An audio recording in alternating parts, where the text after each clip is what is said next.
ஒரு வரலாற்று நான் படித்தேன். அந்த வரலாறு என்னன்னா, தமிழை ஒரு மன்னன் தவறாக பேசியதால் அவன் நாட்டுக்கு சென்று அவனை போரிட்டு வெற்றி பெற்று அவனை கைது செஞ்சு கல்லுல தமிழ் வாழ்க அப்படின்னு சொல்லிட்டு அவன் தலைமால வச்சு அங்கதே நடந்தே கொண்டு வந்து தான் எல்லையில் விட்டதாக ஒரு வரலாறு படித்தேன். அப்போ அந்த அளவுக்கு தமிழுக்கும் தமிழர்களுக்கும் பெருமை உண்டு. கர்நாடகாவை சேர்ந்த கன்னடா மொழி தமிழில் தான் பிரிஞ்சு போனது அப்படின்னு சொல்லிட்டு கமலஹாசன் சொல்லிக்கிறாரு. அதற்கு அந்த உயர்நீதிமன்றம் என்ன சொல்லுதுன்னா, 3 வாரத்துக்குள்ள நீங்க மன்னிப்பு கேட்கலாம், நாங்க தர வேண்டிய தண்டனை நீங்க எடுத்துக்கணும் அப்படின்னு சொல்லி அந்த உயர்நீதிமன்றம் சொல்லுது. அப்போ ஒரு மொழிக்காக இவ்வளவு பெரிய சண்டை நடக்குமா அப்படின்னு சொல்லிட்டு அன்னைக்கு நினைச்சேன். ஆனா இன்னைக்கு ஒரு உயர்நீதிமன்றம் தானாக வந்து கமலுக்கு இந்த விஷயம் சொல்லும் போது நினைச்சேன், அப்ப எந்த அளவுக்கு மொழி பற்றி வேணும்னு சொல்லி. கமலஹாசன் தப்பு சொல்றாரு இல்லையே. இன்றைக்கு தமிழிலிருந்தும் மலையாளம், கன்னடம், ஆந்திரம் இதெல்லாம் பிரிஞ்சு போனது. உலகத்துக்கே மூத்த மொழி சொல்லி நம்ம சொல்லல, வெள்ளக்காரன் சொல்றான் தமிழ் தான் உலகத்துக்கே மூத்த மொழின்னு சொல்லி. இது நல்ல விஷயம் பாருங்க. ஒரு கர்நாடகா உயர்நீதிமன்றம் தம் மொழிக்காக வருந்துகிறது நிற்குது. நீங்க தமிழ்நாட்டு உள்ள உயர்நீதிமன்றம் பாருங்க. ஒரு சினிமா நடிகர் ஒரு கலைக்கூத்தாடி அவன் படம் ரிலீஸ் ஆகல தடை போட்டானா உடனே அதுக்குன்னா அது சொல்லுவது நீங்க ஒண்ணு இந்த படத்தை ரிலீஸ் பண்ணலாம்னு சொல்லி வருது. இந்த மாதிரி தமிழ்நாட்டுல எத்தனையோ மலைகள் காணாம போச்சு, எத்தனையோ ஆறுகள் காணாம போச்சு, எத்தனையோ இடங்கள்ல மது எங்க பார்த்தாலும் மது. 100 கிலோமீட்டர் ஹைவேஸ் போன்ற ரோட்ல 100 மீட்டர் தாண்டி தான் வந்து மதுபான கடைகள் இருக்குன்னு சொல்றாங்க. இன்னைக்கு எத்தனை இடமே மாதிரி இருக்கு. இந்த மாதிரி தமிழ் கேரளாவில் வந்து இங்க கல்வி வந்து போடுறான். என்ன சொல்றான், நாய்களையும் வீட்டுல எங்க விட்டு போறான், தமிழ்நாட்டுல விட்டு போறான்.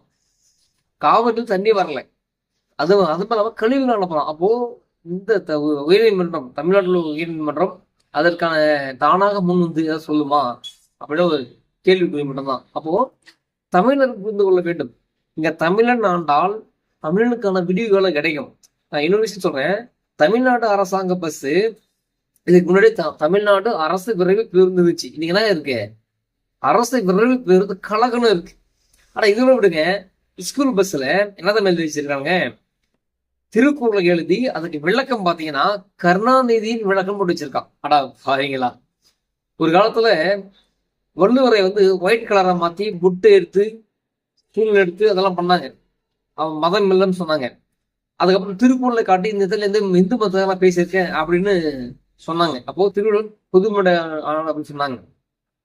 இப்ப திருக்குறளையும் எடுத்து அதை திருடி இன்னைக்கு கருணாநிதி பேரும் வச்சிருக்காங்க. என்ன காரணம்? அப்போ இன்னைக்கு பிஜேபி சார்ந்தவங்களோ இல்ல சாமி பக்தர்களோ சொன்னாங்கன்னா இல்ல திருவள்ளுவர் வந்து நிச்சயமாக ஒரு இந்து பக்த சார்ந்தவராக இருப்பார். ஏன்னா இந்த மண்ணுல நமக்கு கிட்டத்தட்ட பார்த்தோம்னா பாகிஸ்தான், ஆப்கானிஸ்தான், கஜகஸ்தான் அது தாண்டிதான் வந்து அரபு தேசங்கள் இருக்குது. அந்த வழியில தான் நம்ம வந்து இங்க அனுப்பிப்படுத்திருந்தாங்க இஸ்லாமிய பேரரசு. கடல் வழியா வந்தது கிறிஸ்தவ பேரரசு. அப்ப இந்த 2 பேரரசும் வராதுக்கு முன்னாடி இங்க எல்லாருமே பாத்தீங்கன்னா பட்டை அடிச்சு பொட்டு வச்சு குங்குமம் வச்சு கும்பிட்டுருப்பாங்க. அப்போ அவர் இந்த மண்ணை சார்ந்தவர். அதன் பிறகு மதமாக உருவாகும் போது அவர் இந்து மதத்தை சார்ந்தவர் தான் நாம் சொன்னோம். ஆனா இதெல்லாம் இல்லை அவருக்கு வந்து மதமே கிடையாது சொல்லி இந்த தீக்க குரூப், இந்த வாங்கித்தன குரூப் எல்லாம் பேசினாங்க. இன்றைக்கு மற்ற மக்களும் அப்படியே ஸ்பிரிட் ஆயிட்டாங்க. இதை பத்தி யாருமே பேசல. ஆனா இன்னைக்கு அந்த திருக்குறளையும் எடுத்து கருணாநிதி விளக்கம் போட்டாங்க. பாத்தீங்களா, தமிழன் செத்து போயிட்டான். இப்ப தமிழன் பிணத்துக்கு சமம். ஒரு தமிழோட வரலாறையும் தமிழ் திருக்குறளையும் அடையாளம் மாத்தி விட்டானுங்க. இது எவனுமே கேட்கல. பாத்தீங்களா, தமிழன் செத்து போய் இன்னைக்கு பிணமாக இருக்கான்றதான் இந்த நிகழ்வு சொல்றேன். நன்றி, வணக்கம்.